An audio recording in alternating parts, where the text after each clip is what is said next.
Cristo.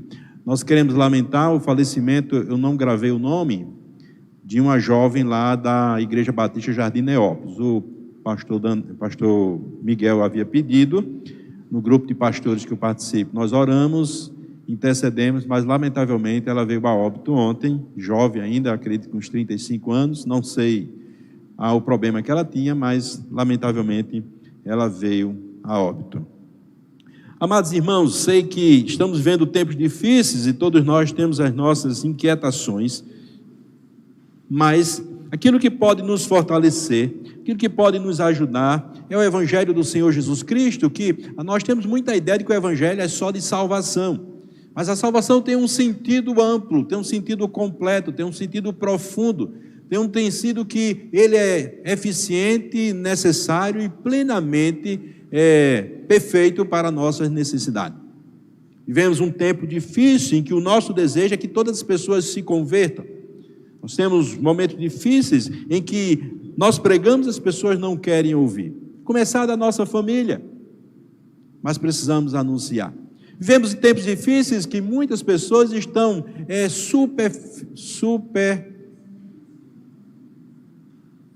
não, é outra palavra. Vou usar assim, eita, travou foi tudo agora. Desvalorizando o Evangelho, não, é isso não. Seria superficial, né? Pronto, superficializando, obrigado aí. Superficializando o Evangelho. Estão tirando a essência do Evangelho, que é o sacrifício de Jesus Cristo na cruz, que nos convida para passar pela cruz, tendo uma vida de arrependimento, tendo uma vida de santificação. O Evangelho tem as flores, mas existem os espinhos da coroa de Jesus, que nos faz lembrar que todo servo do Senhor tem que olhar para a cruz, ou seja, para a obra redentora, e entender que é necessário tomar a sua cruz, morrer e seguir o caminho de Jesus. No texto de Marcos capítulo 1, nós queremos falar do Evangelho da salvação que traz consolo e conforto. Então, Marcos capítulo 1, verso 14 e o verso 15, diz assim: no início do ministério, Marcos resiste a Jesus pregando desta forma, ou anunciando o Evangelho dessa forma. Marcos 1, 14, 15. Eu vou convidar vocês a ficarem em pé, só para vocês descansarem um pouco, e hoje eu estou bem animado para pregar, como sempre, né? Mas hoje eu estou com vontade de falar. Eu quero que vocês descansem um pouquinho, mas não vamos respeitar o tempo, com certeza. Diz assim: depois de João ter sido preso, Jesus foi para a Galileia, pregando o Evangelho de Deus. Ele dizia: o tempo está cumprido e o reino de Deus está próximo. Arrependo-se e creio no Evangelho. Podem sentar. Interessante que no início de Marcos, no capítulo 1, verso 1, diz assim: princípio do Evangelho de Jesus Cristo. Esse Evangelho no início de Marcos é diferente deste Evangelho que Jesus está pregando. A palavra em si. A primeira palavra tem a conotação da prática do anúncio cristão. O Evangelho de Jesus, aquilo que é formado, é anunciado. Jesus aqui está anunciando o Evangelho na essência da necessidade das pessoas: salvação, consolo, conforto. Quando a irmã lê um texto de Mateus que diz: vinde a mim todos que estão cansados e sobrecarregados, eu vos aliviarei. Tomai sobre vós o meu jugo e aprendei de mim, que sou manso e humilde de coração. O principal de um todo é esse: encontrareis descanso para a vossa alma. Há muitos meios em que você, de certa forma, encontra descanso. Talvez em algumas situações encontre conforto. Se você vai para uma sessão de massagem, a pessoa que faz uma massagem na sua cabeça, faz tirando os pontos de tensões, fisioterapeuta não é massagista, vamos dividir a situação. Então você vai lá para um masoterapeuta e ele vai fazendo uma massagem, então você vai sair dali relaxado. E se você sentar durante meia hora, ouvindo Beethoven, ouvindo Chopin, você vai relaxar. Se você sentar à beira de uma cachoeira, só aquele som da cachoeira, você relaxa. Mas é o Senhor que dá descanso para a alma. E o Evangelho de Jesus tem essa amplitude, essa profundidade de nos levar para a eternidade salvos, porque ele nos resgata do mundo das trevas. A situação daquele que não tem Jesus é a situação do estado em que ele está, de trevas. Quem não tem Jesus está morto. Quem não tem Jesus está em trevas. Jesus é aquele que resgata das trevas para o seu reino de luz.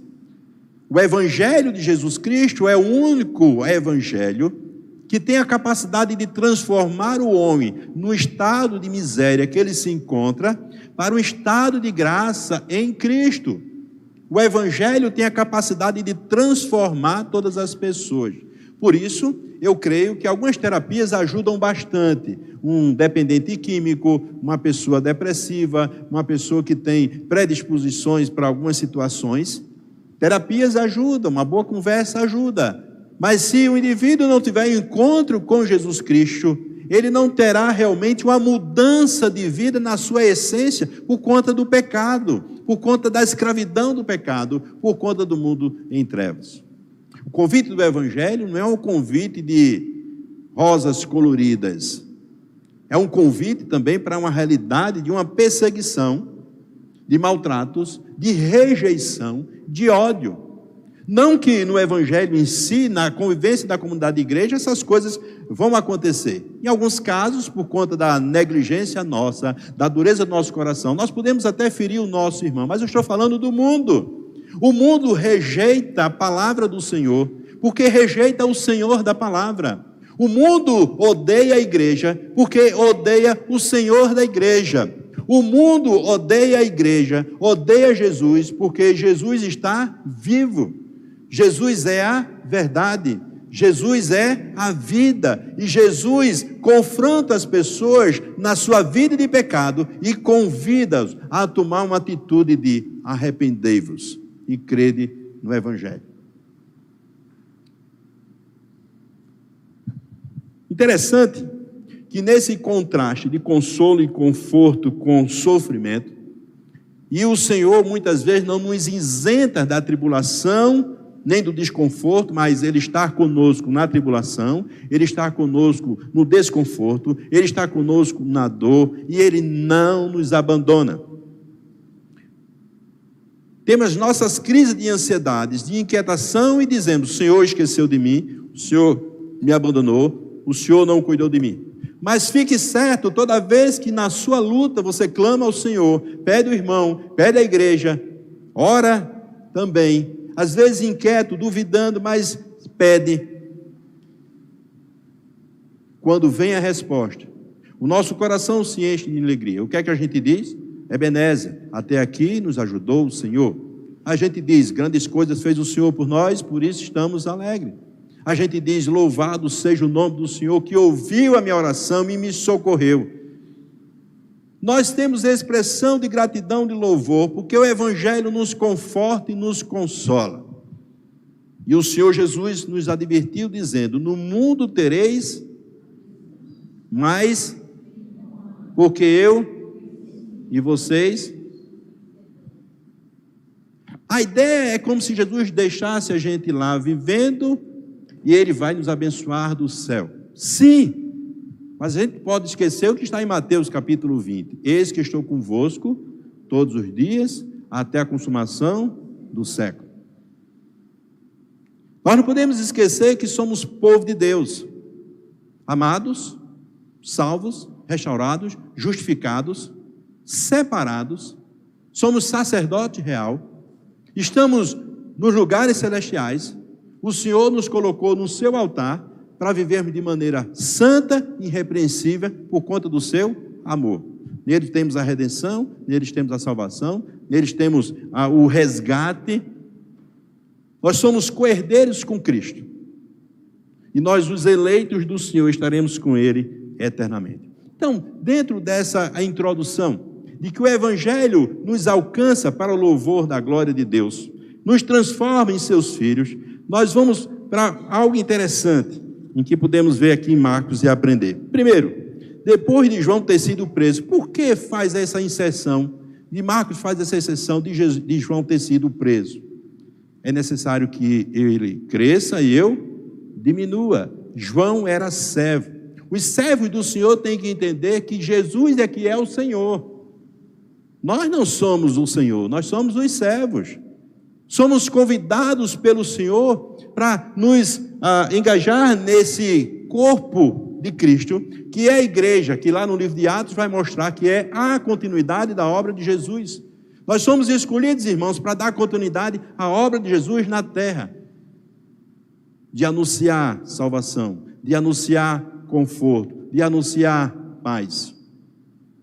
Marcos faz algo interessante. A esse João que anunciou, que endireitou, que preparou o caminho do Senhor para que ele viesse, para que ele começasse o seu ministério na terra. Jesus não começa a existir a partir do momento que ele começa o ministério na terra. O ministério de Jesus na terra confirma a proposta de Deus pregada a Adão e Eva no jardim: da semente da mulher nascerá alguém que esmagará a cabeça da serpente.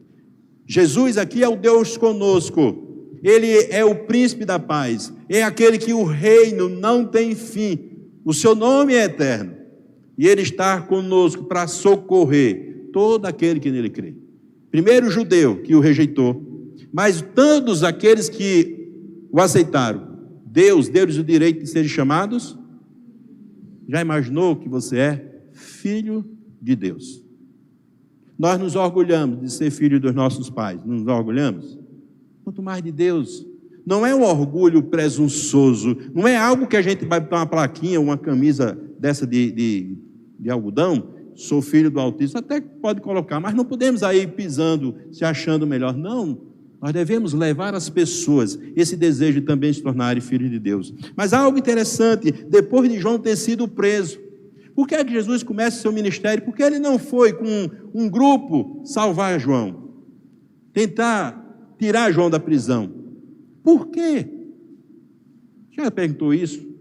Por que Jesus era primo de João, contemporâneo de João, tinha toda a autoridade? E por que o anjo não abriu as grades como abriu para Pedro sair?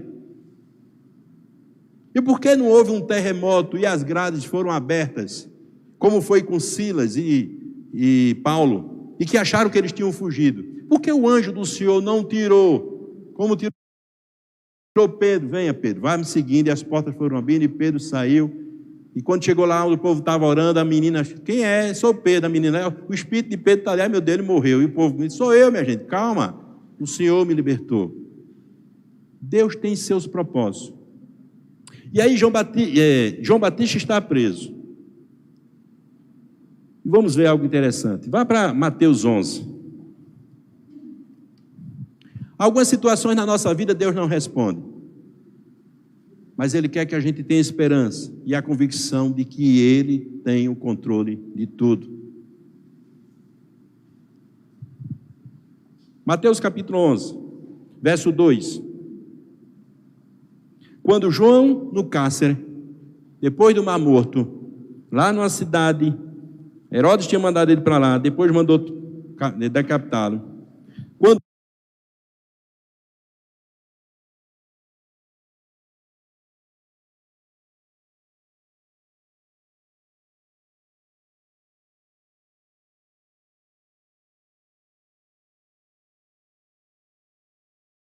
João, no cárcere, ouviu falar das obras de Cristo, mandou que seus discípulos fossem perguntar: você é aquele que estava para vir ou devemos esperar o outro? Interessante, João foi aquele que diz: eis o Cordeiro de Deus que tira o pecado do mundo.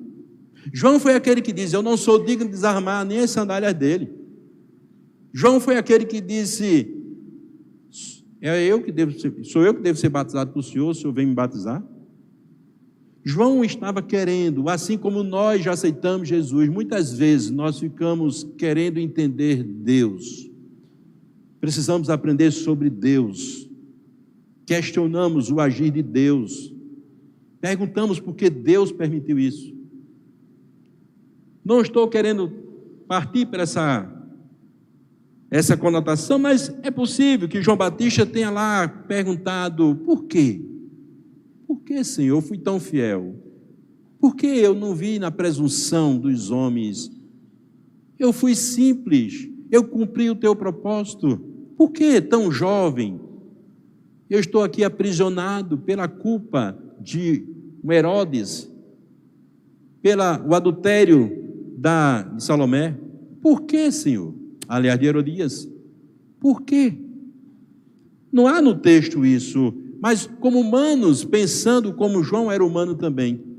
Embora um santo de Deus, escolhido, cheio do Espírito Santo, ele tinha suas inquietações. Nenhum texto vai tratar disso. Mas a gente pode imaginar que, embora João estivesse preso, Jesus vai, de maneira talvez enigmática, responder a João aquilo que ele almejava. E aí vamos ver o que é que acontece.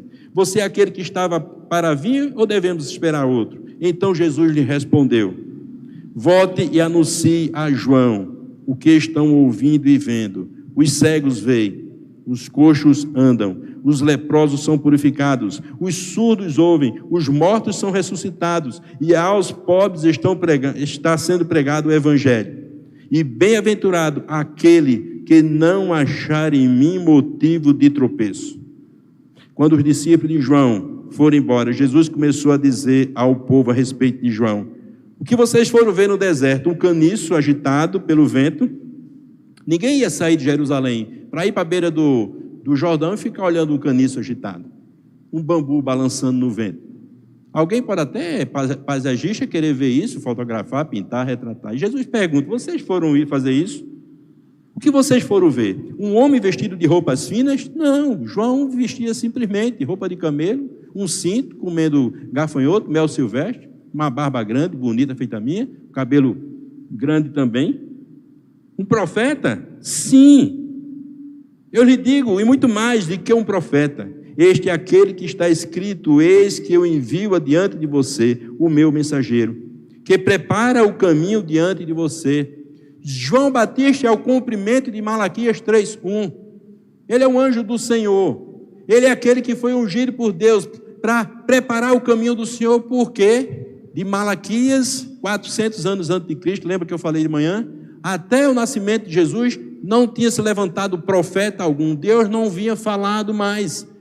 O povo se regia pela lei e pelos profetas que pregaram até então.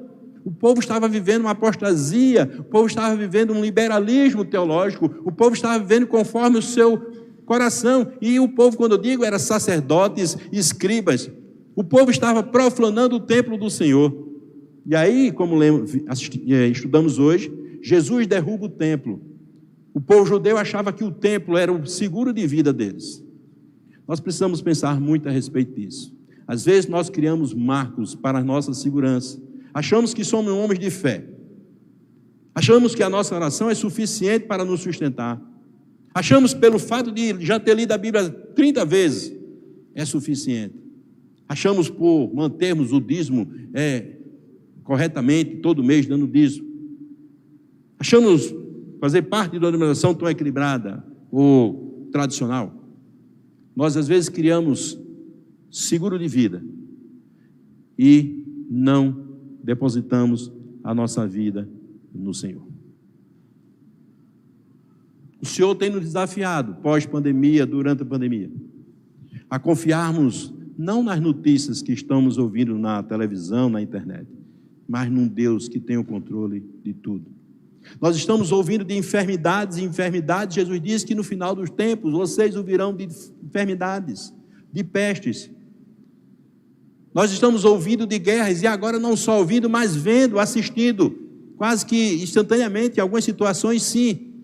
Recentemente nós vimos um vídeo de que uma bomba explodiu uma ponte lá na Ucrânia. Muita gente, a bomba explodiu e ninguém viu mais carro, não viu mais nada. Nós estamos hoje assistindo a guerra como se fosse um filme. Terremotos, maremotos, perversidade humana, nós estamos assistindo.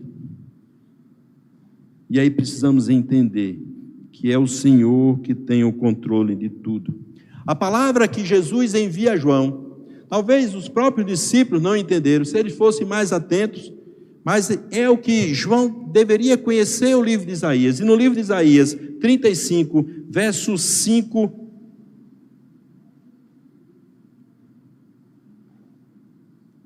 Diz assim, Isaías 35, verso 5: Então se abrirão os olhos dos cegos, e se despedirão os ouvidos dos surdos, os coxos saltarão como as corças, e a língua do mudo cantará, pois as águas arrebentarão no deserto, os ribeiros no ermo, a areia escaldante se transformará em lagos, e a terra seca em mananciais de água, onde os chacais costumavam viver, crescerá a erva com canas e juncos, e ali verá uma estrada, um caminho que será chamado o caminho santo.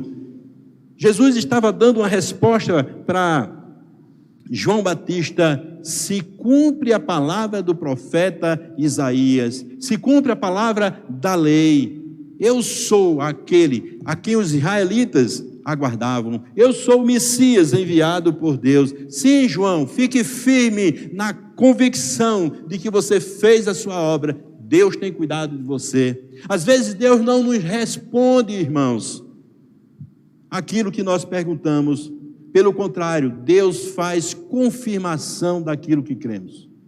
Às vezes Deus não nos livra, mas Ele diz que está conosco em qualquer circunstância. Às vezes Deus não nos tira do deserto, mas Ele faz com que o consolo e o conforto venha. Ele ouve o nosso clamor. Ele ouviu Agar clamando pelo seu filho. Ele ouviu Ana no desespero da sua vida. Ela saiu aliviada naquele instante, mas já não saiu grávida. Ela foi engravidada depois com o seu filho. A única mulher que foi cheia do Espírito Santo foi Maria, engravidou pelo Espírito Santo. Mas Ana passou por um processo natural, mas a sua alma saiu confortada.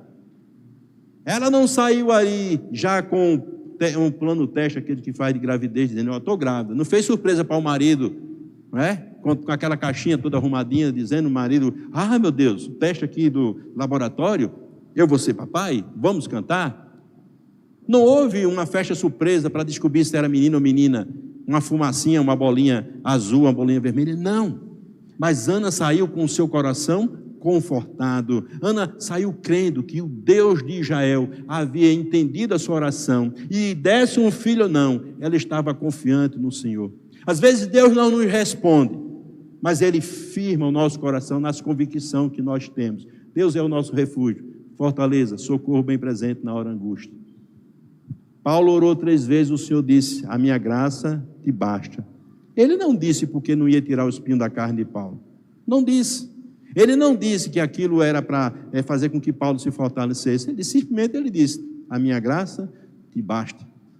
João Batista, convicto agora de que a sua obra na pregação do Evangelho, do anúncio da vinda do Messias, a alegria de saber que Deus estava no controle, a alegria de saber que Deus havia cumprido a sua palavra, e o que Ele fez não foi em vão, foi muito maior do que o fato de estar preso, o fato de saber que poderia ser decapitado, o fato de saber que era jovem e não teria muito mais tempo de vida, o fato de saber que o meu Redentor vive, e Ele está entre nós. Nós devemos fundamentar a nossa vida, queridos, na mensagem do Evangelho, que é o próprio Jesus Cristo. E quando Ele diz: vinde a mim todos que estão cansados e sobrecarregados, e eu vos aliviarei. Tomai sobre vós o meu jugo e aprendei de mim, que sou manso e humilde de coração. Não vá atrás dessas conversinhas que tem por aí, desses fake news, de que Deus nos esqueceu, de que a coisa está ficando feia, de que o Senhor, Deus vai nos fazer prosperar. O problema é que o conceito de prosperidade hoje é o conceito de muito tesouro na terra. E o Senhor não nos prometeu tesouro na terra. O Senhor nos prometeu abençoar-nos na terra. Não foi assim?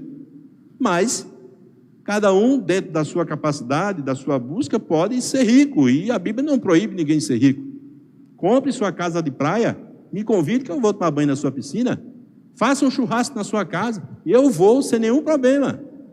Mas o Senhor nos adverte: não andeis ansiosos pelo comer, pelo beber e pelo vestir. Antes, buscar primeiro o reino de Deus e a sua justiça, e todas as outras coisas serão acrescentadas.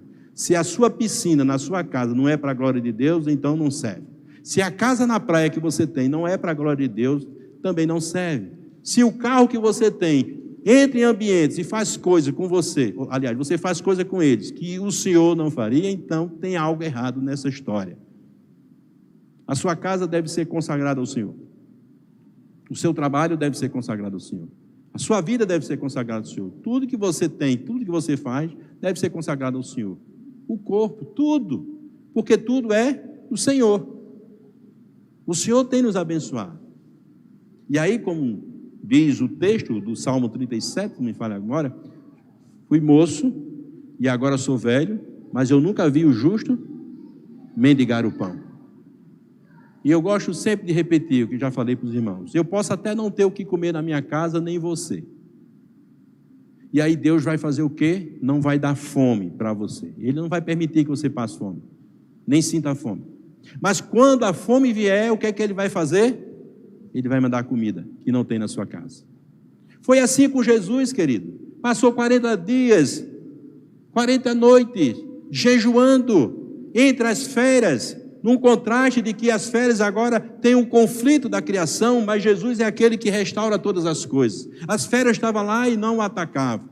E no tempo certo, o diabo, pela providência divina, pela soberania divina, o diabo tentou Jesus na necessidade de Jesus, assim como foi com o homem.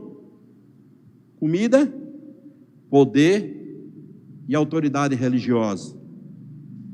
O homem foi tentado, a mulher viu a árvore boa para se comer, a mulher tinha desejo de ser Deus, a mulher queria expandir seus conhecimentos, e aí comeu do fruto. Jesus foi tentado da mesma forma que Adão e Eva. Ele permaneceu firme. E no momento próprio, os anjos socorreram Jesus. Deus não deixa que você sofra além do que você possa suportar. E aí você diz que Deus é esse que me faz sofrer. Não, não é um Deus que faz sofrer. É um Deus que lhe sustenta, mesmo em meio ao sofrimento. Vivemos as consequências deste mundo. A resposta, a afirmação que João teve é que o Senhor é aquele do qual Deus havia prometido. Segunda coisa que nós aprendemos aqui é que Jesus naturalmente deveria ir para Judá, para Jerusalém, mas ele vai ao contrário, ele vai para Galiléia. A Galiléia é um diminutivo, ou uma palavra que quer dizer região dos pagãos. A Galiléia era a região dos judeus que não eram muito firmes, judeus de língua aramaica, que tinha influência da língua grega. Era tanto que quando os galileus iam para Jerusalém, eles eram discriminados. O próprio Jesus foi discriminado por dizer, né, o galileu, o nazareno. Eles tinham um sotaque diferente, e os judeus lá de Jerusalém, lá da Judéia, conheciam. Mas Jesus vai para aquela terra, e a gente vai ver que o ministério de Jesus cresce na Galileia, onde pessoas não querem, não são bem aceitas, bem consideradas. Então Jesus vai para a Galileia. Ele vai realmente para aqueles que estão necessitados, não que o povo judeu não tivesse, mas o Senhor vê os corações, o Senhor vê a intencionalidade das pessoas, o Senhor sonda. Deus age conforme o seu plano soberano. Deus, o que intriga muitas vezes a gente fica chateado, que a gente tem mania de autocontrole nas pessoas. Nós temos muitas vezes a alegria de achar que temos o controle da nossa vida. Nós ficamos inquietos, ansiosos, quando nós perdemos o controle daquilo que podemos fazer. Pessoas que são perfeccionistas, pessoas que são muito ativas, pessoas que planejam e estão querendo sempre executar, sofrem muito quando perdem o controle. Quer ver uma coisa que irrita você? Quando você está com dor de cabeça, num dia que teria que fazer muita coisa. Você perde o controle. Você não suporta ir fazer as coisas. Até pode ir, mas daqui a pouco você não vai aguentar. Perde a dor de cabeça. Quer ver uma coisa simples? Uma disenteria. Você pega uma disenteria, você perde todo o controle da sua vida. Controle emocional, controle físico, você chora, você clama, Senhor, tem misericórdia de mim, toma remédio, toma lá, daqui a pouco você pensa que está bom, aí corre, não é? E aí vai, fica lá e não tem, perdeu o controle, é triste. Uma moça apaixonada, hoje seria o dia de ganhar um presente, namorada acabou, quarta-feira o namoro, perdeu o controle. Mas aí foi sabedoria dele, quando for amanhã ele vai procurar você para renovar, para não gastar o dinheiro, ele fez isso, não é? Antigamente tinha muito isso, chegava as festas juninas, festa de o cara acabava o namoro, depois passava a festa, renovava. Quando se perde o controle, quando a gente não tem um controle, nós sofremos bastante. Que é outra situação. Enquanto jovens, nós temos a liberdade de pular, brincar, nadar, correr para a academia, mas quando chega às limitações, se você não soube viver o tempo de juventude, você vai sofrer muito na velhice. Porque na velhice não é o que seja um tempo ruim, mas tem naturalmente as suas limitações. E aí a gente começa a se queixar. É o tempo do ai, o tempo do ui. Mas a Bíblia diz que não. Aqueles que confiam no Senhor, até na velhice serão produtivos. Amados irmãos, possa ser que você não tenha a capacidade de dar uma corrida, mas você pode ensinar um jovem a correr. Talvez você ache que não tem valor, mas a cortiça, embora que seja uma madeira morta, ela tem grande valor para tampar uma garrafa de bebida, de vinho e outras coisas mais. Nós precisamos entender que a cada tempo Deus vai nos usar conforme a sua necessidade. Coisas pequenas que parecem não ter valor, dependendo da situação, vai ter um valor tremendo. Já imaginou uma mesa que você vai estudar e a mesa fica num piso que fica balançando, aí você vai lá, pega um pedacinho de pedra, qualquer coisa, bota um calço, pronto, acabou o problema. A mesa tão bonita, a mesa tão boa, mas o piso com problema. Então nós temos que entender que o Evangelho do Senhor Jesus Cristo nos resgata e nenhum dos que são seus servos pode ficar fora do reino, porque não existe crente fora da igreja, não existe crente fora do reino, não existe crente sem utilidade no reino de Deus. Todos são convocados a glorificar ao nome do Senhor, com suas ações, com seus bens, com seus talentos, com sua capacidade, onde está inserido. E Deus será glorificado. E aí Jesus vai para aquelas pessoas no ambiente que estão mais suscetíveis às suas necessidades e entender que o Senhor realmente traz solução. O Senhor Jesus Cristo anuncia: o tempo está cumprido, o tempo de Deus já foi anunciado. Paulo diz que Jesus nasceu de uma mulher no tempo próprio, no tempo da lei, nem antes nem depois. Todas as coisas do Senhor estão conforme o seu plano soberano. Nada foge aos seus cuidados. O texto nós aprendemos também: o reino de Deus está próximo. O reino de Deus aqui tem o significado da soberania divina, da ação de Deus. É Deus dizendo: agora eu estou mostrando para vocês que eu sou Deus, eu sou. Aquilo que os judeus esperavam da vinda do Messias se cumpre agora, o Deus conosco. Não é simplesmente a ideia do reino, mas é o rei do reino, é o Senhor do reino. Como diz o Salmo, capítulo 2, nós devemos beijar o filho do rei, nós devemos beijar o rei, nós devemos ter um compromisso com o Senhor do reino. Lembra do templo que foi derrubado? O povo fez do templo um referencial do próprio Deus. É Deus, o templo é Deus. Enquanto tivermos o templo, temos Deus. E aí o que é que fizeram com Deus? Profanaram o nome do Senhor, blasfemaram do nome do Senhor. De uma maneira religiosa, eles faziam o que queriam, achando que era assim. O que é que eles fizeram? Fizeram da casa do Senhor casa de salteadores, de ladrões. E o Senhor entra mostrando a ruptura dessa ideia religiosa com um novo templo, um novo templo. O Senhor diz: vai ficar pedra sobre pedra. Eu vou derrubar esse templo e vou erguer outro templo. Que é isso? Quem é você, Jesus? Esse templo aí foi 46 anos para construir, pedra sobre pedra, um difícil. Em 3 dias você levanta. E eles não entendiam. Os discípulos vão perguntar a ele: mestre, como é esse negócio aí que eu não estou entendendo? Quando é que chega o reino de Deus? Quando é? E Jesus estava ensinando aos seus discípulos. Pediram um sinal a Jesus: dá um sinal para que possamos crer. Eu não vou dar outro sinal senão o de Jonas.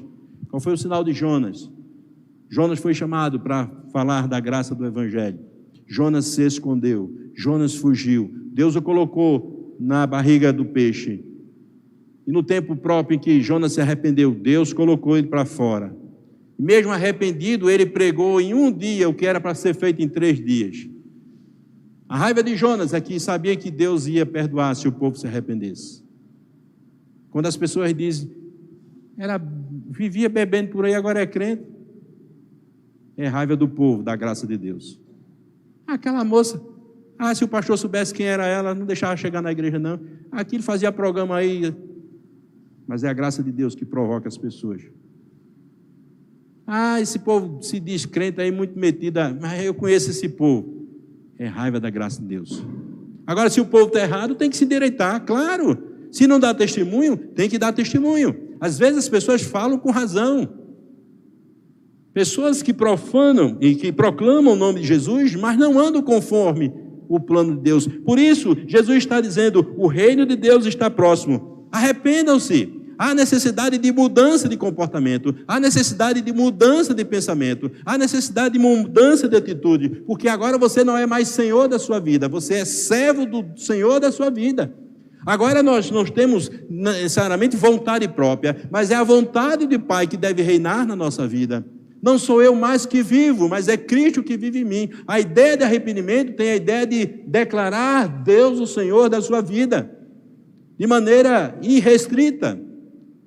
De maneira que ele é, como diz o apóstolo Paulo, estou crucificado com Cristo, já não vivo eu, mas Cristo vive em mim. Assim como foi para João Batista ficar lá no presídio, aguardando o seu dia da execução, que talvez ele nem soubesse, entender que o Senhor tem o controle de tudo. É para nós entender que as dificuldades que estamos vivendo hoje não se comparam com a glória que teremos na casa do Pai. Paulo diz no capítulo 8, a natureza clama com dores do parto, aguardando o momento da libertação, que já foi conquistada em Cristo Jesus. Mas o Senhor sabe que por um tempo nós precisamos ficar aqui. Eu gosto muito quando Jesus Cristo diz, Pai, eu não quero que os tire do mundo, mas que os livre do mal. Eles são santificados na Tua palavra. Deus tem propósito para a sua vida, querido. No reino de Deus não existe ninguém que possa ficar lá desocupado, sem fazer nada. Precisamos anunciar, precisamos proclamar. Então o Senhor Jesus diz, arrepende-se e creia no Evangelho. Creia na boa notícia, dada aos pastores. Eis que vos trago novas de grande alegria. Na cidade de Davi vos nasceu hoje o Senhor, o Salvador. Jesus diz, arrepende-se e creia no Evangelho. Há esperança para o pecador cansado, houve esperança para os galileus, houve esperança para o povo da Judéia, houve esperança e há esperança para o Brasil, para a Ucrânia, para a Romênia, para a China, para todos. A salvação é para todos, embora a gente saiba que nem todos vão querer, nem todos serão salvos.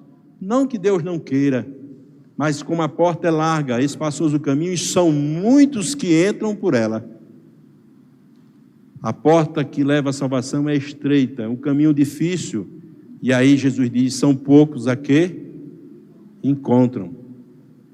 Só encontra quem procura, quem quer. Como a mulher pecadora que ungiu os pés de Jesus. Como Zaqueu, que não esperava Jesus na sua casa e foi surpreendido com Jesus dizer, Jesus não perguntou se podia, Jesus quis dizer, vou entrar na tua casa hoje, vou comer contigo. E lá, Zaqueu tomou a decisão, Senhor, eu quero mudar minha vida e quero viver para honra e glória do teu nome. Foi Jesus que declarou, hoje veio salvação nessa casa. Mas finalizando essa mensagem, que você possa pensar, não existe nenhum extremo na nossa vida em que Deus não possa socorrer. E o exemplo maior que eu poderia dar nesta noite, na lembrança que eu tenho, é o caso daquele ladrão que estava ao lado de Jesus. Ele blasfemou também com outro em João, mas em Lucas ele diz, tu não temes a Deus estando na mesma condenação? Nós, na verdade, estamos aqui porque os nossos feitos mereciam. Mas esse não fez mal nenhum. Lembra de mim, Senhor, quando entrares no teu reino. Jesus certamente anunciou a mensagem do Evangelho, que traz salvação. Mas a mensagem do Evangelho que traz paz e consolo. Naquela hora, aquele ladrão, o malfeitor, ele precisava de salvação, de paz e de consolo. Qual a resposta de Jesus? Hoje estarás comigo no paraíso. Quantos ladrões foram crucificados com Jesus? Quantos morreram? Morreu um. Pelo menos o texto bíblico não diz que o outro se converteu, mas aquele se converteu no extremo da sua vida.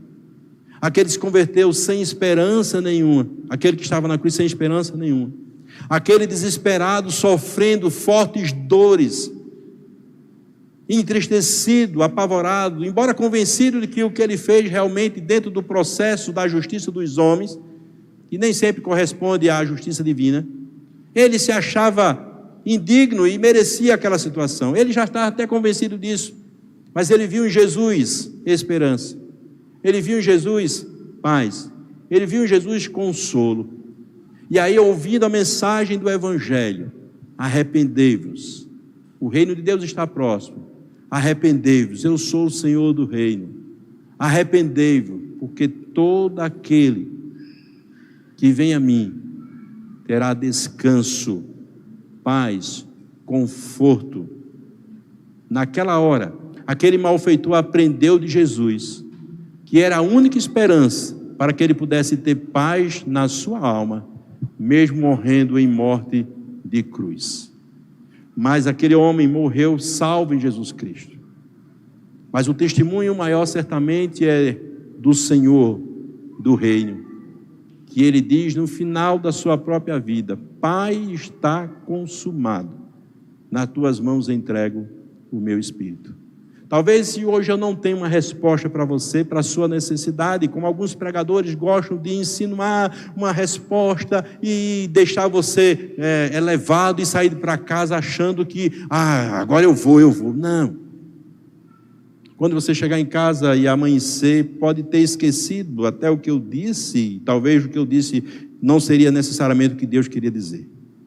Mas eu creio que nesta noite eu estou dizendo para você, ainda que Deus ainda não responda para você hoje, saia convicto de que Deus vai sustentar você. Ele quer que você firme a sua fé, não naquilo que você possa enxergar, mas naquilo que você possa crer, e que você creia que Deus tem o controle de tudo. Por que isso? E aí, como última palavra, podemos usar o Salmo 46, verso 1. Deus é o nosso refúgio, fortaleza, socorro bem presente na hora da angústia. Mas no verso 10 desse salmo, ele diz algo, você lembra o que é que diz? Aquietai-vos e sabei que eu sou Deus. Literalmente é Deus dizendo assim: fique quieto. Se ele fosse aqui, estivesse aqui no Nordeste, deixe de se aperrear. Por que é que você está avexado? Fique quieto no seu canto, deixe que eu tomo conta de você. É assim. Às vezes Deus não responde, mas Ele nunca vai deixar de afirmar no seu coração de que Ele é Senhor. Que Deus nos abençoe. Bendito Deus e eterno Pai, te louvamos, Pai, por esse momento maravilhoso com o Teu povo, glorificando o Teu nome. Nós temos as nossas inquietações, nossos medos, vontade, Senhor, que faz-nos ficar ansiosos e não esperar depender do Senhor. O Senhor respondeu a João Batista, mesmo vivendo uma situação adversa, uma situação de aprisionamento, mesmo sendo inocente. O Senhor não o tirou da prisão.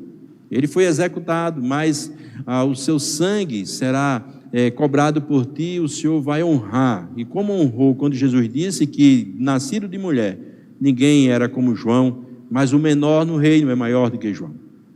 O Senhor afirmou no nosso coração que o Senhor é aquele que cuida de nós.